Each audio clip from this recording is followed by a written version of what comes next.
Hi అండి, అందరికీ నమస్తే. గొర్లి శ్రీనివాసరావు గారు రచించినటువంటి కృష్ణపక్షం. అగర్వాల్ ఆపరేషన్ క్రిస్టల్ మొదలుపెట్టాడు. ఆ కోడ్ వర్డ్తో అన్ని కేంద్రాలకు mission in charge Agarwal and Krishna అని, వారి ఆర్డర్స్ ఫాలో అవ్వాలని ప్రెసిడెంట్ నుంచి ఉత్తర్వులు జారీ అయ్యాయి. రాజగిరిగుట్ట, రాజావారి ప్యాలెస్ రెండూ ఫుల్ ఫోకస్లోకి వచ్చేశాయి. ఆ విషయం top secret and most sensitive ఇష్యూగా ట్రీట్ చేయబడింది. పారామిలిటరీ ఫోరెన్స్ ఆ మార్కెట్ ఏరియాస్ చుట్టూ తమ బలగాలను మోహరించాయి. ఒక మిలిటరీ ఎయిర్క్రాఫ్ట్లో కొందరు టాప్ మిలిటరీ అఫీషియల్స్తో పాటు అగర్వాల్, కృష్ణ ప్యాలెస్కి చేరుకున్నారు. వాళ్ళంతా ప్యాలెస్లోకి వచ్చాక గానీ వారు వస్తున్న విషయం ఎస్పీకి కూడా చెప్పలేదు.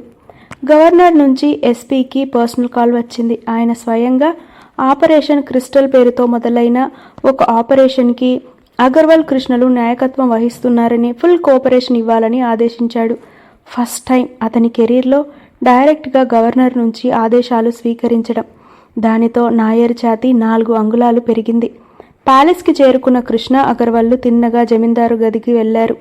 వారు వస్తుంటే వారి వెనక ఫుల్ యూనిఫామ్లో ఉన్న పారామిలిటరీ ఫోర్స్ సాయుధులై నడిచారు. వారిని చూసి పోలీసులు పక్కకు తొలగి నిల్చున్నారు. వారు వస్తున్న విషయం తెలిసి నాయర్ ఎదురు వెళ్ళాడు. తనకు ఎదురుగా వస్తున్న కృష్ణను చూసి గుడ్ ఈవినింగ్ అని విష్ చేశాడు. గుడ్ ఈవినింగ్ నాయర్ అంటూ అగర్వాల్ని పరిచయం చేశాడు. చేతిని చాచి షేక్ హ్యాండ్ ఇస్తూ good evening SP Saab, is everything okay అడిగాడు. ఎస్ సార్, కానీ అస్మిత లొకేట్ కాలేదు ఇంకా అన్నాడు నాయర్. అతని గొంతులో డీప్గా ఉన్న విచారం బయటపడింది. It's okay, we will protect her అంటూ లోపలికి దారి తీశాడు. జమీందారు గారు గదిలోకి అగర్వాల్, కృష్ణ మాత్రమే వెళ్లారు. నాయర్ దివాన్ రూమ్కి వెళ్ళాడు. అక్కడ ఉన్న పెద్ద మనుషులను తన స్టైల్లో ఇంటరాగేషన్ చేయడం మొదలుపెట్టాడు. తన గదిలోకి ముందుగా ఎంటర్ అయిన అగర్వాల్ని చూసి కొంచెం బ్రుకుటి ముడివేశారు జమీందారు. కానీ వెనుకనే వచ్చిన కృష్ణను చూసి ఆయన మొహం వికసించింది. అంతలోనే మళ్ళీ ముకులించింది. ఎలా ఉన్నారు మై లార్డ్? కృష్ణ ఆదరంగా అన్నాడు. బెడ్ పైన లేచి కూర్చుని కృష్ణ, మై బాయ్, నా వల్ల అస్మిత ప్రమాదంలో పడింది అన్నారు. నాకు కొంచెం వివరంగా చెప్పండి అన్నాడు కృష్ణ ఆయనకెదురుగా నించుని. అగర్వాల్ తన చేతిలోని ఎలక్ట్రానిక్ గ్యాడ్జెట్ని ఆన్ చేసి పట్టుకున్నాడు. కృష్ణ ప్యాలెస్లో ఉన్న గదులన్నింటిలోనూ బగ్స్ ఉండి ఉంటాయనే అభిప్రాయాన్ని చెప్పడం వల్ల ఆ గ్యాడ్జెట్ని వాడాడు అగర్వాల్. అది బగ్స్ ద్వారా ఆ గదిలో ఉన్న మనుషుల వీడియో కానీ, అక్కడ జరుగుతున్న ఆడియో కన్వర్జేషన్స్ కానీ ఎవరూ వినలేని విధంగా ఎలక్ట్రోమాగ్నెటిక్ తరంగాలను విడుదల చేస్తుంది. జరిగిందంతా వివరంగా చెప్పారు జమీందారు. ఆమెని అలా పంపడం వెనుక తన ఉద్దేశం ఆ స్ఫటిక శివలింగం ఎక్కడైనా దాచిపెట్టబడి ఉందేమో అని కనుక్కోవటం మొదటిదని, ఆ రాజగిరిగుట్టకు వెళ్లే మార్గంలో సేఫ్గా వెళ్లడానికి అవసరమైన నిబంధనలు తెలుసుకోవటం రెండవదని చెప్పాడు జమీందారు. కానీ ఆమె శత్రువులు కనిపెట్టి ఉంటారని, వారి బారిన పడి ఆమె ఏమైందో అని బాధపడుతూ చెప్పారు. మై లార్డ్, మీరు ఆమె గురించి దిగులు పడకండి. మాకు తెలిసిన సమాచారం ప్రకారం ఆమె ఈ ప్యాలెస్లోనే ఉంది. ఆమె మొబైల్లో ఉన్న జీపీఆర్ఎస్ ప్రకారం ఆమె ప్యాలెస్ దాటి వెళ్ళలేదు. కొద్ది గంటల వరకు సిగ్నల్స్ ఆ ప్రదేశాల్లో తిరిగినట్లే తెలిసింది. కానీ రాత్రి 12 దాటాక ఆమె మళ్ళీ సిగ్నల్ పరిధిలోకి వచ్చింది. తర్వాత కొద్ది నిమిషాలకే స్విచ్ ఆఫ్ అయింది. ఒకవేళ ఆమె మన దగ్గరకు రాలేని స్థితిలో ఉన్నదంటే ఆమె ఈ ప్యాలెస్లోనే ఎక్కడో బంధింపబడి ఉండొచ్చు అన్నాడు కృష్ణ. అవును, బంధించి ఉండవచ్చు ఆ దుర్మార్గులు అన్నారు జమీందారు. కానీ మై లార్డ్, మీరు దయచేసి గుర్తుకు తెచ్చుకొని అటువంటి రహస్య ప్రదేశాలు ఎక్కడెక్కడ ఉన్నాయో మాకు చూపించండి. ఆ ప్రదేశాలలో ఎక్కడో ఆమెను బంధించి ఉంటారు ఆ దుర్మార్గులు. ఆమెను రక్షించాలంటే మీ సహకారం చాలా ముఖ్యం అన్నాడు కృష్ణ. తప్పకుండా ఆమెను కాపాడడానికి నాకు చేతనైన సహాయం చేయడానికి నేను సిద్ధంగా ఉన్నాను అంటూ లేచి వెళ్ళి తన గదిలోని రహస్య అరలో ఉంచిన మ్యాప్ తీసి తన బెడ్ పైన పరిచారు. తర్వాత ఒక్కొక్క రహస్య స్థలాన్ని గుర్తించి చూపించాడు. బయట నుంచి సహకారం లేకుండా వాటిలో నుండి బయటపడడం అసాధ్యమని, అవి సౌండ్ ప్రూఫ్ కాబట్టి వాటిలో మగ్గుతున్న జనాల గురించి బయటకు ఎప్పటికీ తెలియదని చెప్పాడు. ఆ బంధన గృహాలు ప్యాలెస్ మొత్తం మీద ఒక 12 ఉన్నాయి. ఆ గృహాలను ఓపెన్ చేయడానికి వాడాల్సిన పద్ధతులు కూడా వేరువేరుగా ఉన్నాయి. అవి కావాలని చాలా ఇంట్రికేటెడ్గా ఉంచారని, శత్రువులకు బయట నుంచి సహాయం అందకుండా వారిని నిర్బంధించడానికి ఈ బంధన గృహాలను వాడుకునేవారని చెప్పారు జమీందార్ గారు. ఆయన ఇచ్చిన మ్యాప్ తీసుకుని అప్పటికప్పుడు 12 టీంలను తయారు చేశాడు కృష్ణ. నాయర్ కింద 6 టీంలను, తన కింద 6 టీంలను ఏర్పరచుకున్నాడు. ప్రతి టీంలో 4 సాయుధ దళాల సభ్యులను ఉంచాడు. వారిలో ఒకరిని లీడర్గా పెట్టాడు. ఆ లీడర్లకు ఒక్కొక్కరికి ఒక్క బంధన్ గృహాన్ని కేటాయించాడు. ఆ గృహానికి వెళ్ళడం, తర్వాత ఆ గృహద్వారాన్ని తాము చెప్పిన విధంగా ఓపెన్ చేయటం వారి బాధ్యత. ఎక్కడైనా అస్మిత కనిపిస్తే వెంటనే నాయర్కి కానీ తనకి కానీ సమాచారం అందించాలి. ఆ లీడర్లకు ఆ ద్వారాలను తెరిచే పద్ధతి అర్థమైందన్న తర్వాత వెంటనే బయలుదేరి వెళ్ళమన్నాడు కృష్ణ. ఈ పని జరగడానికి సుమారు 45 నిమిషాలు పట్టింది. 12 టీంలకు వారి మూమెంట్స్ ఎప్పటికప్పుడు తెలియజేయమని సూచనలు ఇచ్చాడు కృష్ణ. అంతేగాక వారి హెడ్ గేర్కు ఉన్న హై రిజల్యూషన్ కామ్తో వారు ఎక్కడ ఉన్నారు అనేది వీడియోలో చూడటం సాధ్యం. జమీందారు గది పక్కన ఉన్న గదిని టెంపరీగా కంట్రోల్ రూమ్గా మార్చుకున్నారు అగర్వాల్ కృష్ణరు. ఆ కంట్రోల్ రూమ్లో చుట్టూ కంప్యూటర్స్ ఉన్నాయి. వాటి స్క్రీన్ పైన ఒక్కో దానిలో ఒక్కో సెర్చ్ టీం వెళ్తున్న దారి కనిపిస్తూ ఉంది. కృష్ణ తనకు రిపోర్ట్ చేసే 6 టీంలు వీడియోస్ కనిపిస్తున్న మానిటర్లను ఒకటి తర్వాత ఒకటి చూస్తున్నాడు. నాయర్ కూడా సేమ్. ప్రతి సర్చ్ టీం వెళ్తూ ఉంటే దారిలో వారికి ప్యాలెస్ సిబ్బంది ఎదురుపడటం లేదు. కానీ ప్రతి చోట ఒక పారామిలిటరీ ఫోర్స్కి చెందిన సాయుధులు ఫుల్ అటెన్షన్లో నిల్చుని ఉన్నారు. మొత్తం ప్యాలెస్ పూర్తిగా పారామిలిటరీ ఫోర్స్ ఆధీనంలో ఉంది. సెర్చ్ టీంలు వెళ్తూ ఉంటే వారినే గమనిస్తూ ఉన్నారు నాయర్ కృష్ణలు. ఒక్కొక్క సెర్చ్ టీం ఒక్కొక్క బంధ గృహానికి చేరుతూ ఉంది. మొదటి టీం ఆ బంధన గృహానికి చేరుకుంది. ఆ బంధన గృహం మెట్ల కింద ఉన్న ఒక గోడలో ఉంది. బాహ్యంగా చూస్తే ఎటువంటి అనుమానమూ రాదు. ఆ గోడ దగ్గరికి వెళ్ళి పైనుండి 2వ వరుస, ఎడమ నుండి 3వ వరుసలో ఉన్న ఇటుకను లోపలికి నొక్కాడు. సెర్చ్ టీం లీడర్ ఆ గోడకు పక్కనే మనిషి దూరే అంత ఖాళీ ప్రత్యక్షమైంది. చిన్న శబ్దం కూడా రాలేదు. లోపలికి చూసిన సర్చ్ టీం లీడర్కి 2-3 మానవ కంకాలాలు కనిపించాయి. ఆ బంధన్ గృహం తలుపు యథాప్రకారం మూసి నాయర్కి చెప్పి వెనుతిరిగాడు ఆ మొదటి సర్చ్ టీం. ఒకరి తర్వాత ఒకరుగా వెనుతిరుగుతున్నారు సర్చ్ టీం వాళ్ళు. 7వ సర్చ్ టీం ఒక గదిలోకి వెళ్ళింది. దాని పక్కనే పెద్ద లైబ్రరీ ఉంది. మరోవైపు దివాన్ గారి గది ఉంది. ఆ రెండింటి నడుమ ఒక చిన్న గదిలోకి వెళ్లారు 7వ సర్చ్ టీం. ఆ చిన్న గదిని చూడగానే గుర్తుపట్టాడు కృష్ణ. అతని గుండె ఒక్క క్షణం లయ తప్పింది. అవును, తనకెందుకు ఈ ఆలోచన రాలేదు? I think she will be there అన్నాడు గట్టిగా. ఆ మాటలకు సర్చ్ టీం లీడర్ తను వింటున్నట్లు బొటనవేలు పైకెత్తాడు. ఆ చిన్న గదిలో ఒకవైపు జమీందారు గారి ముత్తాత గారి పటం ఉంది. ఎత్తైన ఆ చిత్రపటం చాలా బరువైనది. చూడగానే అర్థమవుతుంది. నల్లగా కనిపిస్తున్న రోజ్వుడ్ ఫ్రేమ్ భారీగా కనిపిస్తుంది. ఆ చిత్రపటం రాజటీవీ కనబరుస్తూ దర్భంగా ఉంది. దాని కింద సపోర్టుగా 2 బలమైన మేకులు ఉన్నాయి. నిజానికి ఆ పటం వాటిపైన ఆధారపడలేదు. అందులో కుడివైపున ఉన్న మేకు గట్టిగా బయటికి లాగాడు. వెంటనే ఆ చిత్రపటం పక్కనే ఉన్న గోడ భాగం పక్కకు జరిగి ఒక రహస్య ద్వారం ఓపెన్ అయ్యింది. కృష్ణకు, నాయర్, అగర్వాల్లకి ఉత్కంఠత పెరిగిపోయింది. ఆ రహస్య ద్వారం లోపలికి తొంగి చూశారు. అతని హెడ్ గేర్కి ఉన్న సెర్చ్ లైట్ ఆ గదిలో లోపల ప్రకాశవంతమైన వెలుతురును పరిచింది. ఆ వెలుతురులో మగతగా పడి ఉన్న అస్మిత కనిపించింది. గట్టిగా చప్పట్లు చెరిచాడు అగర్వాల్, నాయర్లు. వెంటనే ఆమె నాడిని పరీక్షించండి అన్నాడు కృష్ణ తన కంఠంలోని వణుకును బయటపడుతూ ఉండగా. ముందుకి వంగి ఆమె రిస్ట్ అందిపుచ్చుకుని పల్స్ ఫీల్ అయ్యాడు. సర్చ్ టీం లీడర్ తర్వాత నవ్వు మొహంతో బొటనవేలు పైకెత్తి ఈమె బానే ఉంది అన్నాడు. క్షణాల్లో అక్కడకు స్ట్రెచర్ వెళ్ళిపోయింది. దానితో పాటు 2 డాక్టర్లు ఫస్ట్ ఎయిడ్ ఇవ్వడానికి వెళ్లారు. ఆమెను బంధన గృహం నుంచి బయటకు తీసుకువచ్చి మెలకువ తెప్పించడానికి ప్రయత్నించారు టీం మెంబర్లు. ఈలోగా తక్కిన టీంని మిషన్ అంబాడన్ చేసి కంట్రోల్ రూమ్కి వచ్చేయమని ఆర్డర్స్ ఇచ్చాడు కృష్ణ. తర్వాత అస్మిత దగ్గరకు పరిగెత్తాడు. మెలకువ వచ్చిన తర్వాత తన చుట్టూ ఉన్న పారామిలిటరీ స్పోర్ట్స్ మెంబర్ని చూసి తను ఎక్కడ ఉందో తెలియక అయోమయానికి గురైంది అస్మిత. అప్పటికే అక్కడికి చేరుకున్న కృష్ణను చూసి అతనికి ఎదురుగా పరిగెత్తి అతని మెడ చుట్టూ చేతులు వేసింది. పొదవి పట్టుకుని యువర్ ఆల్ రైట్ కన్నా, యువర్ ఆల్ రైట్, నేను వచ్చేసాగా అన్నాడు కృష్ణ. నాయర్ కళ్ళు చెమర్చాయి. నిశ్శబ్దంగా కళ్ళు తుడుచుకున్నాడు. అది చూడనే చూశాడు సిఏ మూర్తి. సార్, మీరు హ్యాపీ కదా సార్? నవ్వుతూ తల ఊపాడు నాయర్. నేను కూడా హ్యాపీ సార్ అన్నాడు మూర్తి పళ్ళని విశాలంగా నవ్వుతూ. ప్లీజ్ లే డౌన్ మేడం అంటూ డాక్టర్లు వచ్చి ఆమెను స్ట్రెచర్ పైన పడుకోబెట్టారు. ఫ్లూయిడ్స్ ఎక్కిస్తూ బీపీని మానిటర్ చేయసాగారు.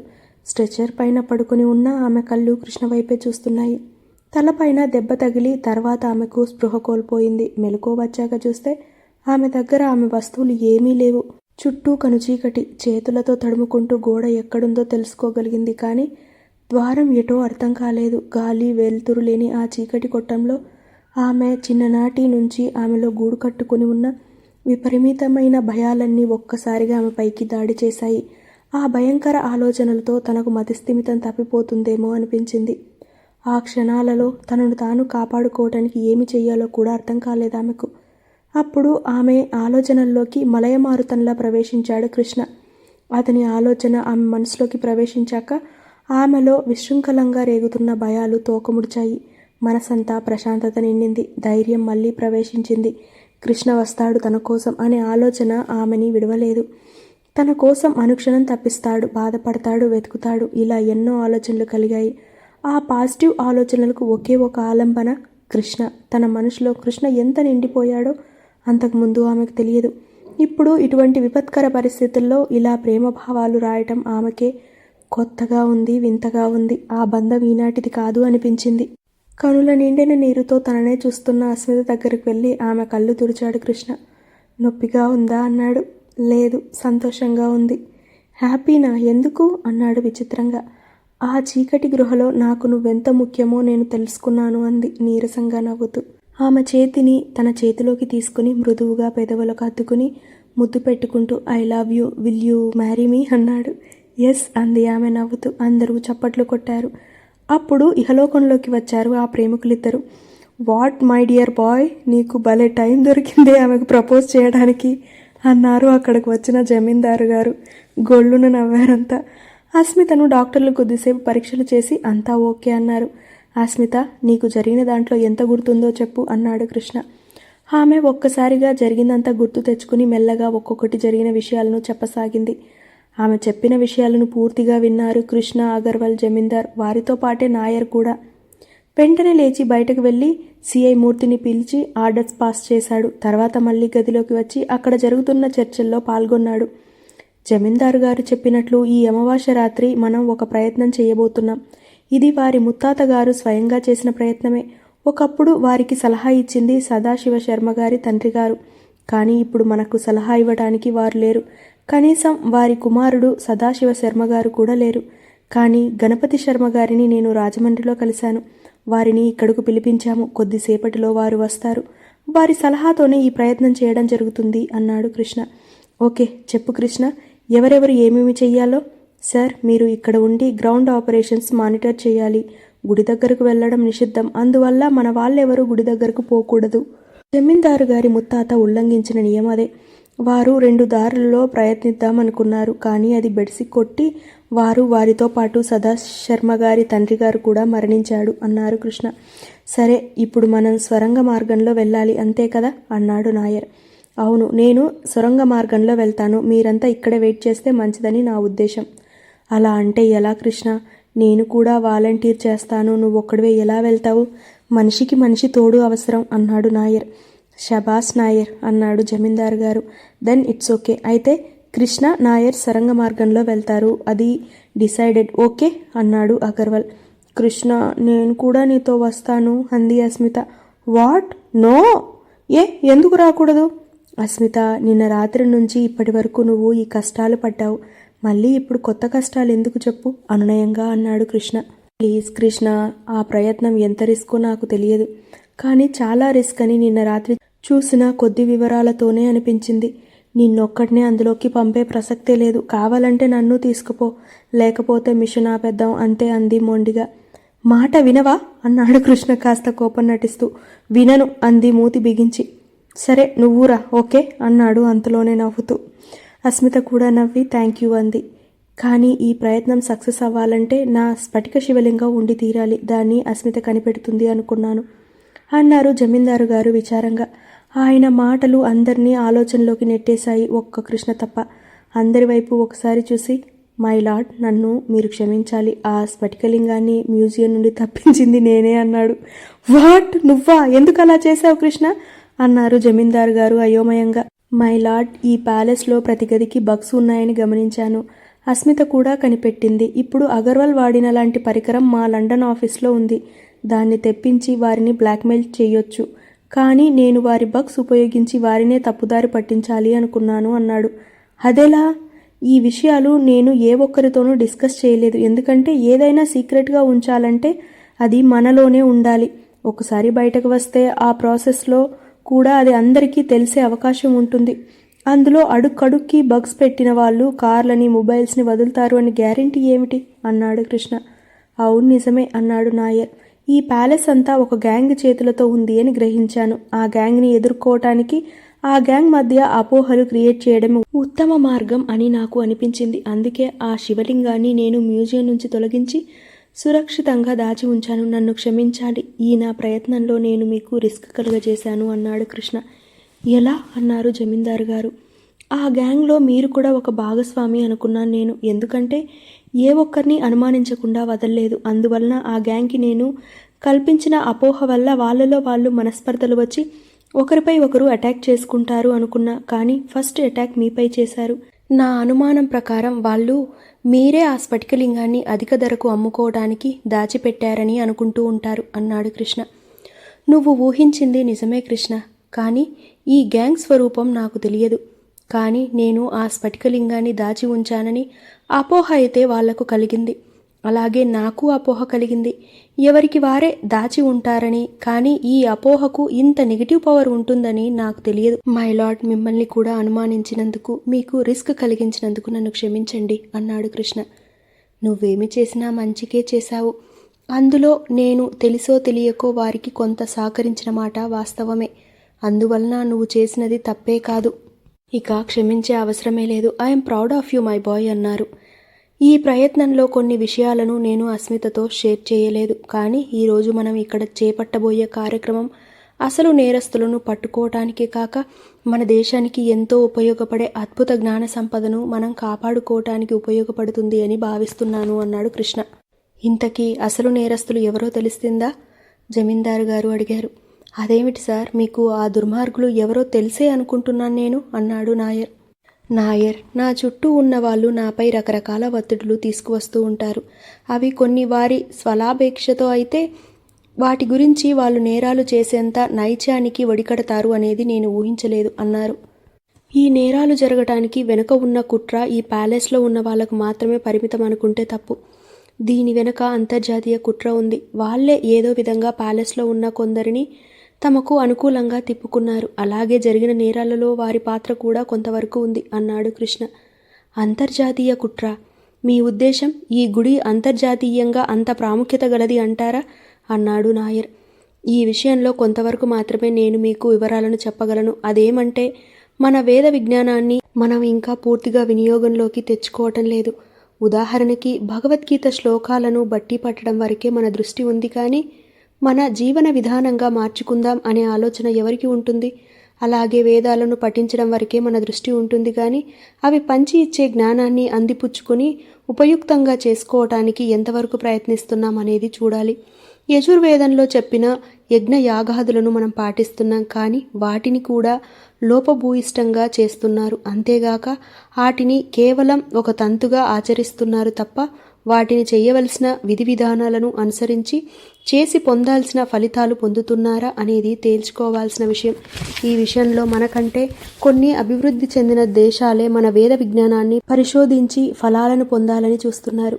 అటువంటి వారికి ఈ పురాతన శివాలయం ఒక విజ్ఞాన భాండారం, మహిమాన్వితమైన పుణ్యక్షేత్రం అని అర్థమైంది. దాని నుంచి ఆ మహిమగల వస్తువును సేకరించాలనే ఆశతో వాళ్ళు ఈ ప్రయత్నానికి తెరతీశారు.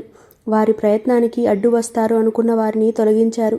జార్జి విషయమే తీసుకోండి. అంతవరకు తమకు అనుకూలం అనుకున్నప్పుడు అతనితో జట్టు కట్టారు. కానీ అతను తమకు అడ్డు అనుకున్నప్పుడు వాళ్లే అడ్డు తొలగించాలి అనుకున్నారు అన్నాడు కృష్ణ. చెప్పవలసిన దానికన్నా కృష్ణ ఎక్కువే చెప్పాడు. ఇప్పుడు మనం చేయవలసిన దానిపై దృష్టి పెడదాం అన్నాడు అగర్వాల్. అలా వదిలేస్తే కృష్ణ డాక్టర్ మాథూర్ విషయం, బ్రివాస్ విషయం కూడా చెప్పేస్తాడేమో అని. అంతలో సిఐ మూర్తి వచ్చాడు. సార్, గణపతి శాస్త్రి గారు వచ్చారు అన్నాడు. లోపలికి తీసుకురండి అన్నాడు కృష్ణ. ఆయనే నేను చెప్పిన అథర్వణ వేద పండితుడు ఘనాపాటి. ఆయన మార్గదర్శకత్వంలో ఈ రాత్రి మనం ఆ శివాలయ స్వరంగ మార్గం ద్వారా చేరుకుని అక్కడి రహస్యాలను తెలుసుకోబోతున్నాం. అంతలో గణపతి శర్మ గారిని తోడుకొని సిఐ మూర్తి వచ్చాడు. గదిలో ఉన్న వాళ్ళందరూ లేచి నమస్కరించారు. ఆయన అందరినీ చిరునవ్వుతో పలకరించి కూర్చున్నారు. అందరూ కూడా కూర్చున్నారు. నాయన, నన్ను ఇక్కడకు పిలిపించారు, బాగానే ఉంది. కానీ నాపై బృహత్తర బాధ్యతను పెట్టారు. అదే బాగుండలేదు. ముఖ్యంగా కృష్ణ మాట, తద్వారా ఈ సంస్థానాధీశుల మాట పాటించడం నాకు తప్పడం లేదు. అది దైవేచ్ఛగా భావిస్తున్నాను అన్నారు గణపతి శాస్త్రి. సంతోషం. ఇదివరలో మా ముత్తాత గారు ఈ ప్రయత్నం చేశారని, దానికి సదాశివ శర్మ గారి తండ్రి గారు మార్గదర్శకత్వం నిర్వహించారని చెప్పుకునేవారు. ఇప్పుడు మీ చేతుల మీదుగా మాకు మార్గదర్శకత్వం లభిస్తుంది. దాన్ని మా ప్రతినిధిగా కృష్ణ అందుకుని ఈ కార్యక్రమాన్ని జయప్రదం చేస్తాడని మేము ఆశిస్తున్నాం. ఇక్కడ చేయవలసిన వాటి గురించి మీరు ఎలా చెప్తే అలా చేయటానికి మా వాళ్ళు సిద్ధంగా ఉన్నారు అన్నారు జమీందారు గారు 2 చేతులు జోడించి నమస్కరిస్తూ. గణపతి శాస్త్రి గారు చెప్పిన విధంగా పూజా కార్యక్రమాలకు ఏర్పాటు చేసుకున్నారు. ఆ పూజ జరిపించడం కోసం ఒక విశాలమైన గదిని ఎంపిక చేశారు. ఆ గదిలో హోమం చేయడానికి ఏర్పాట్లు చేశారు. పూజా మండపము, నవగ్రహ మండపం కూడా సిద్ధం చేశారు. సాంబడి దగ్గర దొరికిన రక్షరేకుని కూడా తెప్పించారు. గణపతి శాస్త్రి గారు పరిశీలించడానికి ఆయన దాన్ని చూసి సమ్మతించారు. ఆ రక్షరేకును పట్టుకుని పైకి ఎత్తి అందరకు చూపుతూ, ఈ రక్షరేకుకి ఒక విచిత్రమైన చరిత్ర ఉంది అన్నాడు. ఏమిటో సెలవియ్యండి అన్నారు జమీందారు గారు. ఈ రక్షరేకుకి సిద్ధం చేయించడానికి అరణ్యంలో ఒకచోట యక్షిణీ దేవతల ప్రీతి కోసం ఒక హోమం నిర్వహించారు సదాశివ శర్మ గారి తండ్రి గారు. ఆ హోమం నిర్వహించడంలో ఆయనకు కోయగూడెంలో ఉండే గణాచారి సహకరించాడు. ఆ పూజలను ఆ గణాచారి నిర్వహించడానికి కారణం కొన్ని వామాచార పద్ధతులను పాటించాల్సి రావడమే. అది చేయటానికి శ్రోత్రియుడైన సదాశివ శర్మగారి తండ్రి గారు స్వయంగా పూనుకోవడానికి ఇష్టపడక ఆ బాధ్యతను అలా పూర్తి చేయించారు. కానీ వారు చేసిన ప్రయత్నంలో జరిగిన కొన్ని లోపాల వల్ల అది బెడిసికొట్టింది. అప్పుడు మీ ముత్తాత గారు, వారితో ఉన్న సదాశివ శర్మగారి తండ్రి మరణించారు. ఆ గణాచారి కూడా మరణించాడు. నిజానికి అతను గుడి దగ్గరలో కూడా లేడు. కానీ మరణించే ముందు ఆ గణాచారి తన కొడుకుని పిలిచి ఆ రక్షరేకు గుడి బయట ఆవరణలో పడి ఉందని, దాన్ని తెచ్చి పూజలో ఉంచుకోమని చెప్పాడు. అప్పటి నుండి అది ఆ గూడెంలోనే ఉంది అన్నాడు. అయితే ఈ విషయం ఎలాగో తెలిసి ఉంటుంది ఆ గుడిలో ఆ చోరీకి చెయ్యాలని వెళ్ళిన వారికి అన్నారు జమీందారు గారు. అవును, అందుకే వాళ్ళు ఆ గూడెం మనుషులనే ఆ కార్యానికి వాడుకోవాలని అనుకున్నారు. గూడెంతో బాగా సత్సంబంధాలు ఉన్న వారెవరికో ఆ విషయాలు తెలిసే అవకాశం ఉంది నాయన అన్నారు గణపతి శర్మ గారు. ఆ మాటలు విన్న అస్మితకు ఆ అవకాశం దివాన్ గారికి ఉండడంలో ఆశ్చర్యం లేదు అనిపించింది. కొద్దిసేపటికి అక్కడ పూజా కార్యక్రమం మొదలైంది. గణపతి శర్మ గారు కృష్ణను పూజలో కూర్చోబెట్టి అతనితో కలశ పూజ, గణపతి పూజ, ఇష్టదేవతా పూజ, నవగ్రహారాధన చేయించి సమస్త దేవతలను ఆవాహన చేసి ఎంతో నిష్ఠతో పూజ చేయించారు. ఇది అయ్యాక మహారుద్రాభిషేకం చేయించారు. ఆ రుద్రాభిషేకం కోసం అప్పటి వరకు ఎవరికంటా పడకుండా దాచి ఉంచిన నీలి స్ఫటిక శివలింగాన్ని తీసుకువచ్చాడు కృష్ణ. ఆ శివలింగానికి గణపతి శర్మ గారు నిర్వహించిన ఏకాదశ మహారుద్రాభిషేకం జరుగుతూ ఉంటే అక్కడి వాతావరణం పూర్తిగా ఆధ్యాత్మిక సౌరభాలను విరజిమ్మింది. అందరూ అలౌకికానందానికి గురయ్యారు. కృష్ణకు ఆ రోజు సీక్రెట్స్ ఆఫ్ ద దేవి ఉపాసన అనే గ్రంథాన్ని చదివితే కలిగిన అనుభూతికి మించిన అనుభూతి ఆ పూజా సమయంలో కలిగింది. ఈ ఏకాదశ మహారుద్రాభిషేకం జరిగిన తర్వాత ఆ జలాన్ని అందరిపైన సంప్రోక్షించారు గణపతి శర్మ గారు. ఆ జలం స్పర్శకే పులకరించిపోయారు అక్కడి జనం. ఎన్నో జన్మల పూర్వపుణ్యం ఫలం వల్ల ఆ పూజను కనులారా వీక్షించగలిగామని, ఆ జలాల స్పర్శ పొందగలిగామని అనుకుని పొంగిపోయారు. అప్పుడు తన ముందు ఉన్న నీలి స్ఫటిక శివలింగం వైపు చూపిస్తూ, ఇది చూడటానికి మీరు ఎన్ని జన్మల పుణ్యం చేసుకుని ఉంటారో కదా అన్నారు. అవును స్వామి అన్నారు అక్కడ ఉండేవారు. మీకో విషయం చెప్తే ఇప్పుడు మొగమాటానికి అవును అన్నవారు ఆశ్చర్యంతో నోట కూడా మాట రాకుండా నిశ్చేష్టులవుతారు తెలుసునా అన్నారాయన నవ్వుతూ. ఏమిటది స్వామి అన్నారు నాయర్. రాజగిరి గుట్టపైన ఉన్న శివాలయంలో ఉన్న స్వయంభు శివలింగం ఎప్పుడూ ఒక కవచంతో ఉంటుంది గమనించారా అన్నారు గణపతి శర్మ. అవును, అది తొలగిస్తే అక్కడ స్వయంభు శివలింగం ఉంటుంది అన్నారు అప్పారావు శర్మ. అవును కదా, మరి నువ్వు చెప్పవయ్యా, ఎన్నోసార్లు ఆ శివలింగాన్ని చూసి అభిషేకాలు చేసి ఉంటావు, అది ఎలా కనిపిస్తుందో వర్ణించి చెప్పు అన్నారు గణపతి శర్మ. అది ఒక చెట్టు తొర్రలా ఉంటుంది అన్నాడు అప్పారావు శర్మ తడుముకోకుండా. ఛట్ మని అధర్వణ వేదంలో గణపతి శర్మ గారు ఊటంకించిన శ్లోకం గుర్తుకు వచ్చింది కృష్ణకు. ఆయన కృష్ణ వైపు చూసి నవ్వాడు. ఏమయ్యా కృష్ణ, నేను చెప్పేది గుర్తుకు వచ్చింది కదూ. దేవతలు ఒక మణిని మోదుగ చెట్టు తొర్రలో దాచారని చెప్పిన మంత్రం అంటూ ఆ మంత్రం దానికి అర్థం గట్టిగా చెప్పారు. ఆ మణిని గురించిన వర్ణన ఇది. ఆ మంత్రంలో ఇలా ఉంటుంది: ఇత్రాది దేవతలు ప్రియము గుహ్యము అయిన మణిని మోదుగు చెట్టిలో నిహితము చేసినారు. ఆ మణి ధారణకై ఆయుష్తో పాటు దానిని ఆ దేవతలు మాకిత్తురుగాక. దివిలోని సోమలతను కొని వస్తూ ఉండగా భూమిపై పడిన మొక్క ఇది. బల సంపన్నమైన ఈ మణి నాకు లభించుగాక. ఇంద్రుడు ఇవ్వగా, వరుణుడు అనుమతింపగా, దీర్ఘాయుష్షు కోసం బహు తేజస్కరమైన ఈ మణిని నేను ధరిస్తున్నాను.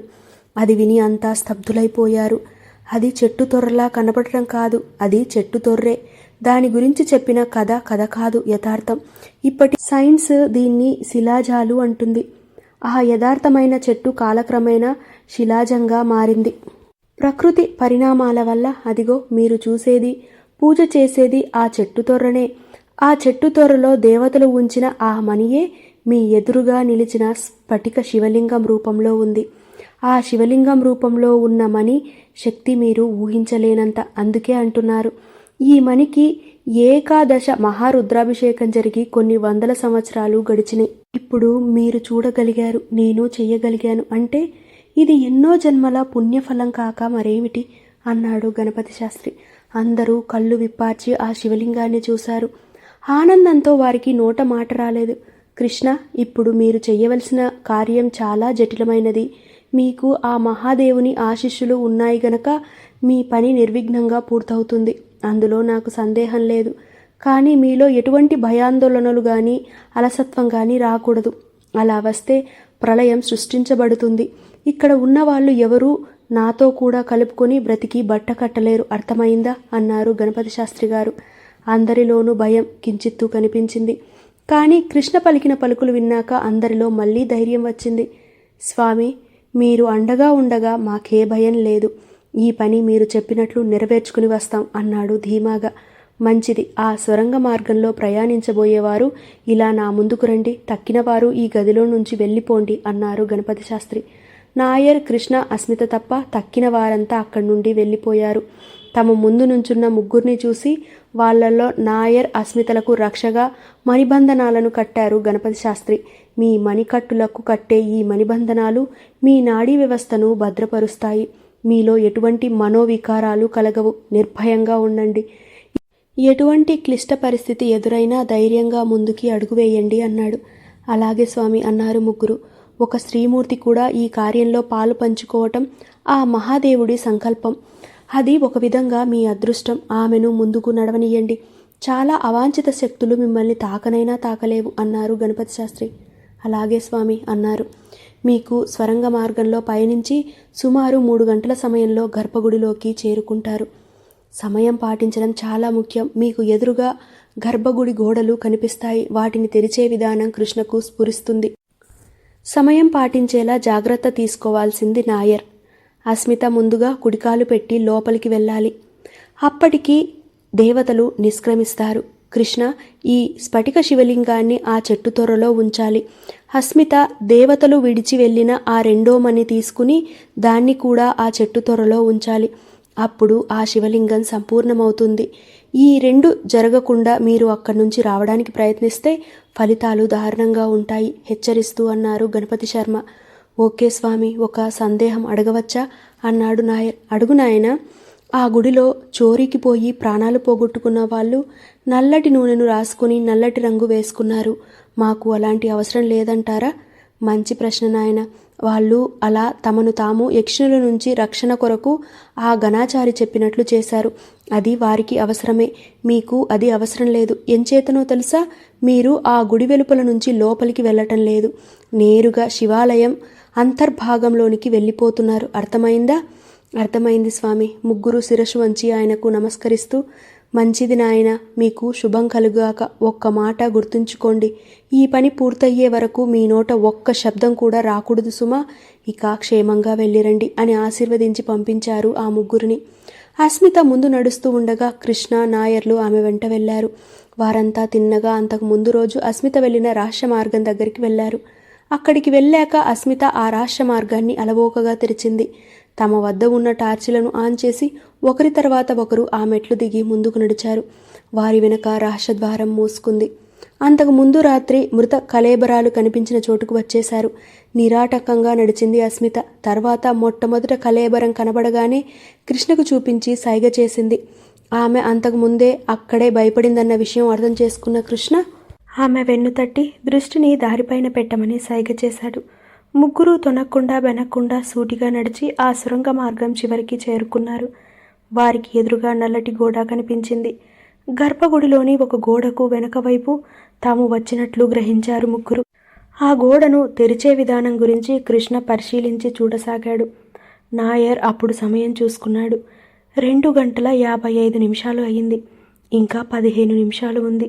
తన వాచ్ చూపించాడు కృష్ణకు. మౌనంగా తలూపాడు.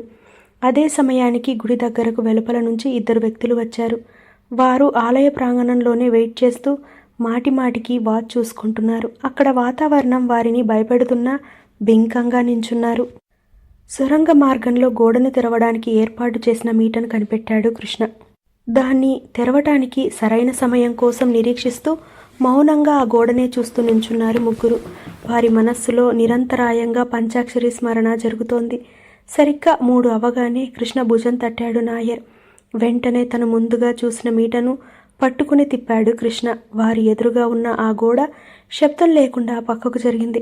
ఎదురుగా ఆ పవిత్ర శివాలయంలోని గర్భగుడి అంతర్భాగం వారికి దర్శనమిచ్చింది. దీప్యమానంగా వెలిగిపోతున్న ఆ దివ్య మందిరాన్ని చూసి 2 చేతులు ఎత్తి నమస్కరించారు. దేవతలు అలంకరించిన వివిధ సుగంధ పరిమళ భరితమైన పుష్పాలు, కాంతులు విరజిమ్మే మణిమాణిక్యాలు చూసి వాళ్లకు ఏ విధమైన ప్రలోభం కలగలేదు. అస్మిత ఎదురుగా కనిపించిన శివలింగానికి నమస్కరిస్తూ కుడికాలిని లోపలికి పెట్టింది. కృష్ణ ఆమె వెనకనే వెళ్ళాడు. అతని వెంట నాయర్ కూడా చేతులు రెండింటిని జోడించి ఉంచి లోపలికి అడుగుపెట్టాడు. కృష్ణ శివలింగానికి నమస్కరించి ఆ కవచాన్ని తొలగించాడు. అక్కడ చెట్టు తొర్ర కనిపించింది. భక్తితో నమస్కరిస్తూ తన దగ్గర భద్రపరిచి ఉన్న నీలి స్ఫటిక శివలింగాన్ని ఆ తొర్రలో ఉంచాడు. దేదీప్యమానంగా వెలిగింది ఆ స్ఫటిక శివలింగం.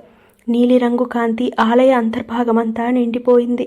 అప్పుడు అస్మిత ముందుకి వచ్చి శివుడి ముందు ప్రకాశవంతంగా మెరుస్తున్న గులాబీ రంగులో ఉన్న మణిని అందుకుని భక్తితో కనులకద్దుకుని ఆ చెట్టు తొర్రలో పెట్టబోయింది.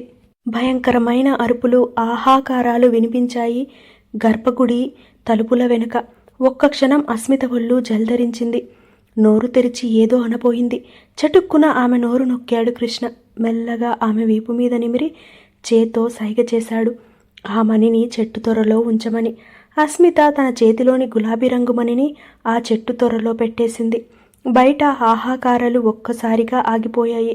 వెంటనే దేవ దుందుబులు మోగిన శబ్దం వినిపించింది. వివిధ రకములైన సంగీత వాయిద్యాలు దేవతలు మోగించినట్లు అనిపించింది వారికి. గంధర్వగానం అని వినడమే గాని ఎప్పుడూ వినని ఆ ముగ్గురు మానవులకు గంధర్వగానం వినే సౌభాగ్యం కలిగింది. వారి ముగ్గురిపైన పూలవర్షం కురిసింది. చెట్టు తొర్రలో వారు చూస్తుండగానే అనేక మార్పులు కలిగాయి. ఆ మనుల రంగులు ప్రతిఫలిస్తూ ఆ చెట్టు తొర్ర ఒక పెద్ద స్ఫటిక శివలింగంగా పరిణామం పొందింది. జమీందారు గారి ప్యాలెస్లో ఉన్న గణపతి శాస్త్రి గారు ఆ ముగ్గురిని సొరంగ మార్గంలో పంపించి తాను నిర్విరామంగా పూజలు చేస్తూనే ఉన్నారు. ఆయన తన పూజ ముగించి మన వాళ్ళు అనుకున్న పని నిర్విఘ్నంగా సాధించారు, పదండి ఆ శివదర్శనానికి అన్నారు. గుడి మెట్ల కింద దివాన్ గారి మృతదేహం, ఆనంద్ శర్మ మృతదేహం పడి ఉన్నాయి. వాళ్ళు దారుణంగా మరణించారు. అంతరాలయంలో ఉన్న ముగ్గురికి తమ వెనుక ఉన్న రహస్య మార్గం మూసుకుపోవడం తెలిసింది. అదే సమయానికి గర్భగుడికి తలుపులు తెరుచుకున్నాయి.